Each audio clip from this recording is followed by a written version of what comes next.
World's best law of attraction money and success coach అయిన ప్రముఖ షేక్ అన్వర్ గారిచే మే 18th హైదరాబాద్ లో జరగబోయే one day magic of law of attraction and millionaire mind work shop కి register చేసుకోండి.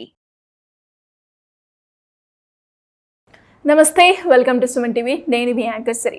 మే నెలలో ద్వాదశ రాశుల వారికి ఎలా ఉండబోతుంది, వారు ఎలాంటి పరిహారాలు చేసుకోవాలో దీని గురించి ఇన్ డీటెయిల్గా మనతో మాట్లాడడానికి వేదిక్ ఆస్ట్రాలజర్ ఉమా గారు ఉన్నారు. వారిని అడిగి తెలుసుకుందాం. నమస్కారం ఉమా గారు. నమస్తే అమ్మా.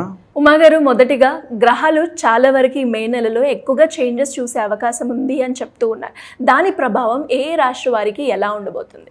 తప్పకుండా అమ్మా. ముందుగా ఈ మే నెలలో గ్రహ సంచారాలన్నీ కూడా మారబోతున్నాయండి.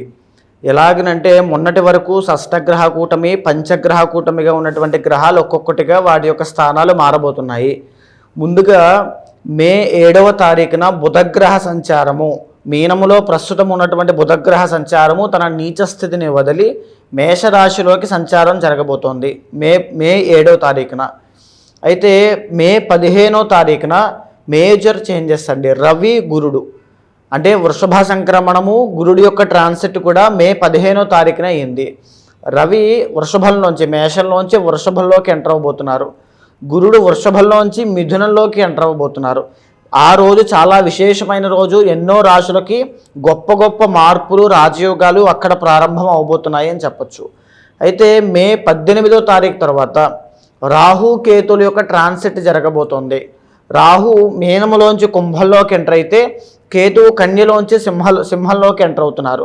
దీని మూలాన కూడా చాలా రాశుల వరకు చాలా విశేషమైన ఫలితాలు, కొంతమందికి ఇబ్బందికరమైన ఫలితాలు ఖచ్చితంగా కలగబోతున్నాయని చెప్పొచ్చమ్మా.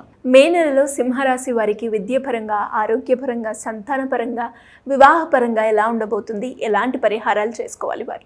తప్పకుండా అమ్మా. సింహరాశి వాళ్ళకి లగ్నంలో కేతుగ్రహ సంచారం నడుస్తోంది. సప్తమ స్థానంలో రాహుగ్రహ సంచారము మే 18వ తారీఖు తర్వాత నుంచి, తరువాత అష్టమ స్థానంలో శని శుక్రుడి యొక్క సంచారము అంటే మొన్న జరిగినటువంటి మార్చి 30వ తారీఖు తర్వాత అష్టమ శని అనేటువంటిది వీళ్ళకి ప్రారంభమైంది. 9వ స్థానంలో బుధగ్రహ సంచారము, 10వ స్థానం అయినటువంటి రాజ్యంలో రవిగ్రహ సంచారము, లాభంలో గురుగ్రహ సంచారము, వ్యయంలో కుజగ్రహ సంచారము నడుస్తోంది. అందులో భాగంగా ఈ యొక్క మే మాసములో సింహరాశి వాళ్ళకి 3 గ్రహాలు యోగిస్తున్నాయి.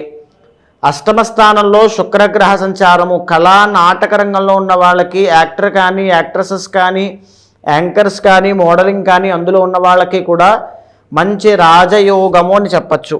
మంచి ఫేమ్ పెరిగేటువంటివి, కొత్త కొత్త అవకాశాలు వచ్చేటువంటివి, తరువాత డబ్బుని ఆకర్షించేటువంటి పనులు, తరువాత చెప్పాలి అంటే స్త్రీ మూలక ధనలాభములు కలగడము, ఇవన్నీ కూడా ప్రేమ వ్యవహారాల్లో విజయాన్ని పొందడము, ఇవన్నీ కూడా వీళ్ళకి చాలా బాగా యోగిస్తున్నాయి. దశమ స్థానంలో రవిగ్రహ సంచారము, ఎప్పుడైతే ఈ యొక్క మే 15వ తారీఖు తర్వాత రవి వృషభంలోకి వస్తున్నారో దశమ స్థానంలో రవి యోగిస్తున్నారు వీళ్ళకి. అంటే కొత్తగా అదే రోజున గురుగ్రహం కూడా లాభంలోకి వచ్చి గురు రవుల యొక్క బలం పెరగబోతోంది. అంటే సింహరాశి వాళ్ళకి ఈ మాసం చివరిలో రాజయోగం పట్టబోతోంది అని చెప్పచ్చు. దేని మూలాన అంటే దశమ స్థానంలో రవిగ్రహ సంచారము గవర్నమెంట్ ఫీల్డ్లో పనిచేసే వాళ్ళకి, గవర్నమెంట్ జాబ్ కోసం ప్రయత్నం చేస్తున్న వాళ్ళకి, లేకపోతే ప్రభుత్వ సొమ్ము తినాలి అనేటువంటి కోరికతో ఆ యొక్క ప్రయత్నం చేసే వాళ్ళకి ఖచ్చితంగా శుభవార్త వినే అవకాశం ఉంది. అదేవిధంగా లాభస్థానంలో గురుగ్రహ సంచారము, ఆగిపోయినటువంటి ఫ్లో ఆఫ్ ఇన్కమ్ అంతా కూడా మళ్ళీ ఒక్కసారిగా పునర్వైభవాన్ని చూసేటువంటి అవకాశాలు కనబడుతున్నాయి. పెద్దవాళ్ళ దగ్గర నుంచి కొత్త కొత్త నూతన అవకాశాలు రావడము, నూతన వస్తు వాహన యోగం పట్టడము, ఇవన్నీ కూడా వీళ్ళకి ఈ యొక్క మాసం చివరిలో పట్టబోతోంది అని చెప్పచ్చు. అంటే అద్భుతమైన రాజయోగాన్ని వీళ్ళు చూడబోతున్నారు. ఇక నెగిటివ్ సేవ్ని మాట్లాడుకుంటే లగ్నంలో కేతుగ్రహ సంచారము, ఏ పని చెయ్యాలి, ఏ ఆలోచన మనం ముందుకు వెళ్ళాలి, ఏ నిర్ణయం తీసుకోవాలో తెలియనటువంటి ఒక డైలమా ఫేజ్ అనేటువంటిది వీళ్ళకి కనబడుతూ ఉంటుంది. మే నెలాఖరు నుంచి స్టార్ట్ అవుతుంది. సో ఏ నిర్ణయం తీసుకుంటే ఎలాంటి తలనొప్పులు వస్తాయి, అటు వెళ్తే అదొక తలనొప్పి, ఇటు వెళ్తే ఇటొక తలనొప్పి అనేటువంటి భయము, బాధ ఉంటాయి. అదేవిధంగా 12వ స్థానంలో కుజగ్రహ సంచారము, భూ సంబంధిత వ్యవహారాల్లో ఇబ్బంది పడేటువంటి అవకాశము, తద్వారా కోర్టు కానీ, కేసు కానీ, తగాదాలు కానీ, కలహాలకు కానీ దారితీసే అవకాశము వీళ్ళకి కనబడుతోంది. రుణ బాధలు, అప్పుల విషయంలో కూడా చాలా ఇబ్బంది పడే అవకాశం కనబడుతోంది. సో అప్పుల విషయంలో బాధపడే వాళ్ళు ఎవరైనా ఉంటే కనుక మే మాసం చివరిలో మీ ప్రయత్నాన్ని ఇంకా పెంచండి. మీ వృత్తిరీత్యా ధన ఆర్జన చాలా బాగుంటుంది, తద్వారా అప్పుల నుంచి బయటకు వచ్చే అవకాశం కనబడుతుంది. భాగ్యస్థానంలో బుధగ్రహ సంచారము ఆల్రెడీ మీరు ఇన్వెస్ట్ చేసినటువంటి డబ్బు కానీ ఆల్రెడీ పెట్టినటువంటి వ్యాపారంలో నష్టం చూసే అవకాశాలు కనబడుతూ ఉంటాయి. భాగ్యంలో బుధుడు కాబట్టి అపాత్ర దానము చెయ్యొద్దు, ఇవ్వకూడని వ్యక్తులకి డబ్బులు ఇవ్వద్దు, దానివల్ల మీకు చెడ్డ పేరు తప్ప ఏమీ రాదు. అష్టమంలో శనైశ్వర సంచారం నడుస్తోంది. దీని మూలాన వాహన ప్రమాదములు, లేనిపోని టెన్షన్లు, ప్యానిక్ వాతావరణం వచ్చేటువంటి అవకాశాలు వీళ్ళకి కనబడుతున్నాయి అని చెప్పచ్చు. సప్తమ స్థానంలో రాహుగ్రహ సంచారం యోగిస్తోంది. దీని మూలాన వైవాహిక జీవితంలో కొత్త ఇబ్బందులు రావడము, ఉమ్మడి వ్యాపారము పార్ట్నర్షిప్లో ఏదైనా స్టాక్ మార్కెట్లో కానీ పార్ట్నర్షిప్లో కానీ వ్యవహరిస్తున్న వాళ్ళకి కాస్త నష్టము కలిగే అవకాశము కనబడుతోంది అని చెప్పచ్చు. అలాంటి వాళ్ళు ఎవరైనా ఉంటే చాలా జాగ్రత్త పడండి. ఇక రవిగురులు ఇచ్చేటువంటి బలము సామాన్యమైనటువంటి బలం కాదు. ఆ బలాన్ని సద్వినియోగం చేసుకోవడం కోసం మీ ఎఫర్ట్స్ అనేవి ఇంకా పెంచండి. మీ కష్టాన్ని మనోధైర్యాన్ని పెంచుతూ ముందుకు వెళ్ళండి. అద్భుతమైన పరిణామాలు, అద్భుతమైన శుభ ఫలితాలు చూస్తారు అని చెప్పచ్చు. మరిన్ని శుభ ఫలితాల కోసము తిరుపతి వెంకటేశ్వర స్వామి దర్శనం చేసుకుని రండి. అష్టమ శని నడుస్తోంది కాబట్టి ప్రతి శనివారము శనికి తైలాభిషేకము ఖచ్చితంగా చేయించండి. అదేవిధంగా శుక్రబలం ఇంకా పెరగడం కోసము ప్రతి శుక్రవారము మహాలక్ష్మీదేవికి మామిడి పళ్ళ రసంతో అభిషేకం చేయండి. ఇంకా మరిన్ని శుభవార్తలు వింటారు.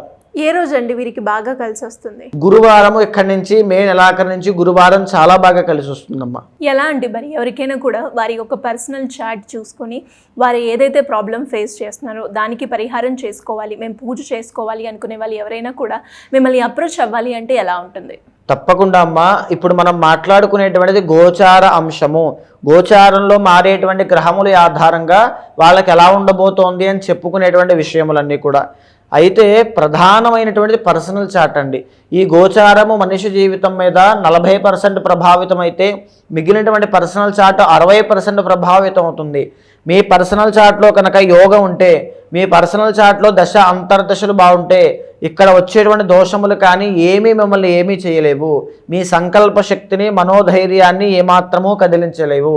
ఒకవేళ పర్సనల్ చార్ట్ చూసుకోవాలనుకుంటే కనుక ఖచ్చితంగా మీకు కింద కనిపించే నెంబర్కి కాల్ చేస్తే మా వాళ్ళు మీకు పూర్తి వివరాలు అందిస్తారు.